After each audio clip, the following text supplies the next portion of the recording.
नमस्कार, स्वागत है आपका हमारे चैनल नेक्स्ट ट्रेंड स्पिरिचुअल में और मैं हूं आपके साथ श्रुति। और आज हम अपने इस रिपोर्ट में बात करने जा रहे हैं, बताने जा रहे हैं आपको गंगा की उत्पत्ति कैसे हुई।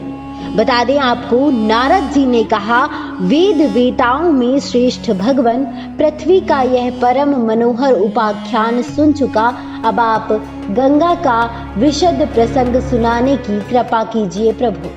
सुरेश्वरी, विष्णु स्वरूपा एवं स्वयं विष्णुपदी नाम से विख्यात गंगा सरस्वती के शाप से भारतवर्ष में किस प्रकार और किस युग में पधारी, किसकी प्रार्थना एवं प्रेरणा से उन्हें वहां जाना पड़ा। पाप का उच्छेद करने वाला यह पवित्र एवं पुण्यप्रद प्रसंग सुनना चाहता हूँ। भगवान नारायण कहते हैं, नारद श्रीमान सगर एक सूर्यवंशी सम्राट हो चुके हैं। मन को मुग्ध करने वाली उनकी दो रानियां थीं, वैदर्भी और शैब्या। उनकी पत्नी शैब्या से एक पुत्र उत्पन्न हुआ। कुल को बढ़ाने वाले उस सुंदर पुत्र का नाम असमंजस पड़ा। उनकी दूसरी पत्नी वैदर्भी ने पुत्र की कामना से भगवान शंकर के वरदान से उसे भी गर्भ हुआ। पूरे 100 वर्ष व्यतीत हो जाने पर उसके गर्भ से एक मांस पिंड की उत्पत्ति हुई। उसे देखकर वह बहुत ही दुखी हुई और उसने भगवान शिव का ध्यान किया।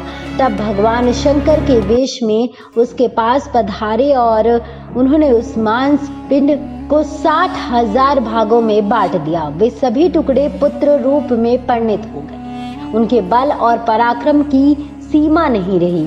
उनके परम तेजस्वी कलेवर ने ग्रीष्म ऋतु के मध्याह्नकालीन सूर्य की प्रभा का मानो हरण कर लिया था, परंतु वे सभी तेजस्वी कुमार कपिल मुनि के शाप से जलकर भस्म हो गए। यह दुखद समाचार सुनकर राजा सगर की आंखें निरंतर जल बहाने लगी। वे बेचारे घोर जंगल में चले गए। तब उनके पुत्र असमंजस ने गंगा को ले आने के लिए तपस्या प्रारंभ कर दी। वे बहुत काल तक तपस्या करते रहे। अंत में उन्हें अपना ग्रास बना लिया। असमंजस के पुत्र का नाम अंशुमान था। गंगा को ले आने के लिए असमंजस के पुत्र का नाम अंशुमान था। गंगा को ले आने के लिए लंबे समय तक तपस्या करने के पश्चात वे भी काल के गाल में चले गए। गंगा की उत्पत्ति कैसे हुई, चलिए बताते हैं आपको। अंशुमान के पुत्र भगीरथ थे। भगीरथ भगवान के परम भक्त विद्वान श्रीहरि में अटूट श्रद्धा रखने वाले गुणवान तथा वैष्णव पुरुष थे। गंगा को ले आने का निश्चय करके उन्होंने बहुत समय तक तपस्या की। लास्ट में भगवान श्री कृष्ण के उन्हें साक्षात दर्शन हुए। उस समय भगवान के श्री विग्रह से ग्रीष्मकालीन करोड़ों सूर्यों के समान प्रकाश फैल रहा था। उनके 2 भुजाएं थी। वे हाथ में मुरली लिए हुए थे। उनकी किशोर अवस्था थी। वे गोप के वेश में पधारे थे। भक्तों पर कृपा करने के लिए उन्होंने यह रूप धारण किया। मुने भगवान श्री कृष्ण परिपूर्ण पर ब्रह्मा है। वे चाहे जैसा रूप बना सकते हैं। उस समय ब्रह्मा, विष्णु और शिव उनकी स्तुति कर रहे थे और मुनियों ने उनके सामने अपने मस्तक झुका रखे थे। सदा निर्लिप्त, सबके साक्षी, निर्गुण, प्रकृति से परे तथा भक्तों पर अनुग्रह करने वाले उन भगवान श्री कृष्ण का मुख मुस्कान से सुशोभित था। विशुद्ध चिन्मय वस्त्र तथा दिव्य रत्नों से निर्मित आभूषण उनके श्री विग्रह को सुशोभित कर रहे थे। उनकी यह दिव्य झांकी पाकर भगीरथ ने बार बार उन्हें प्रणाम किया और स्तुति भी की। लीला पूर्वक उन्हें भगवान से अभीष्ट वर भी मिल गया। वे चाहते थे कि मेरे पूर्वज तर जाएं। परमानंद के साथ उन्होंने भगवान की दिव्य स्तुति की थी। बता दें आपको, भगवान श्रीहरि ने गंगा जी से कहा, हे सुरेश्वरी, तुम सरस्वती के शाप से अभी भारतवर्ष में जाओ और मेरी आज्ञा के अनुसार सगर के सभी पुत्रों को पवित्र करो। तुमसे स्पर्शित वायु के संयोग पाकर ही वे सभी राजकुमार मेरे धाम में चले जाएंगे। उनका भी विग्रह मेरे जैसा ही हो जाएगा और वे दिव्य रथ पर सवार होंगे। उन्हें मेरे पार्षद होने का सुअवसर प्राप्त होगा। वे सर्वदा आदि व्याधि से मुक्त रहेंगे। उनके जन्म जन्मांतर के पापों की समस्त पूंजी समाप्त हो जाएगी।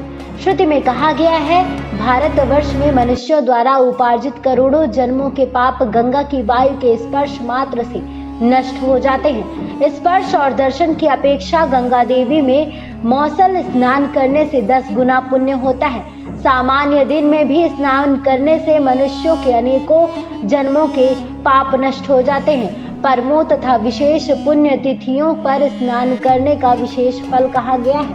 सामान्यतः गंगा में स्नान करने की अपेक्षा चंद्र ग्रहण के अवसर पर स्नान करने से अनंत गुना अधिक पुण्य कहा गया है। सूर्य ग्रहण में इससे 10 गुना अधिक समझना चाहिए।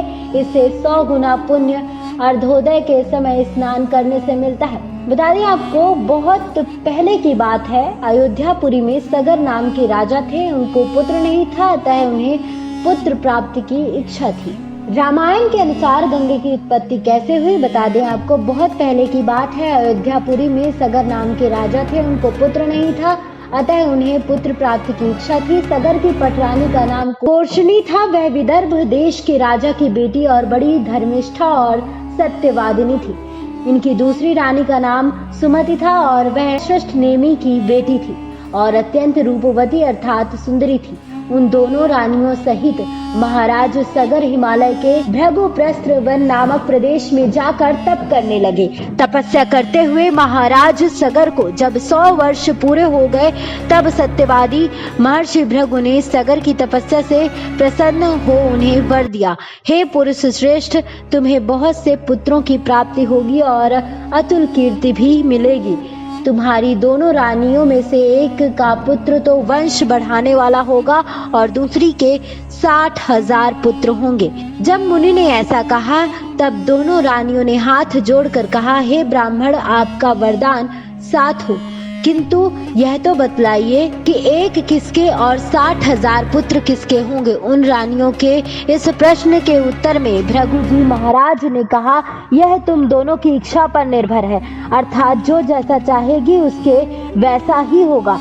तुम दोनों अलग अलग बतलाओ कि तुम में से कौन वंश को वृद्धि करने वाला एक पुत्र और कौन बड़े बलवान, कीर्तिशाली और सुमित उत्साही 60,000 पुत्र प्राप्ति का वर चाहती है। हे रघुनंदन, भृगु जी के इस प्रश्न को सुन केशनी ने वंश कर एक पुत्र प्राप्त किया और सुमति को बलवान कीर्तिमान 60,000 पुत्र होने का वरदान मिला। हे राम, महर्षि भृगु की परिक्रमा कर और उनको प्रणाम कर रानियों सहित महाराज सगर अपनी राजधानी को लौट आए। केशनी के गर्भ से असमंजस नाम का एक राजकुमार उत्पन्न हुआ और रानी सुमति के गर्भ से एक तुआ निकला। जब तुए को फोड़ने पर उसमें से 60,000 बालक निकले। उन सब को दाइयों ने घी से भरे हुए घड़ों में रख पाला। पाला पोसा और इस प्रकार बहुत समय बिताने पर ये सब जवान हुए। बहुत दिनों में सगर के ये 60,000 पुत्र जवान हुए।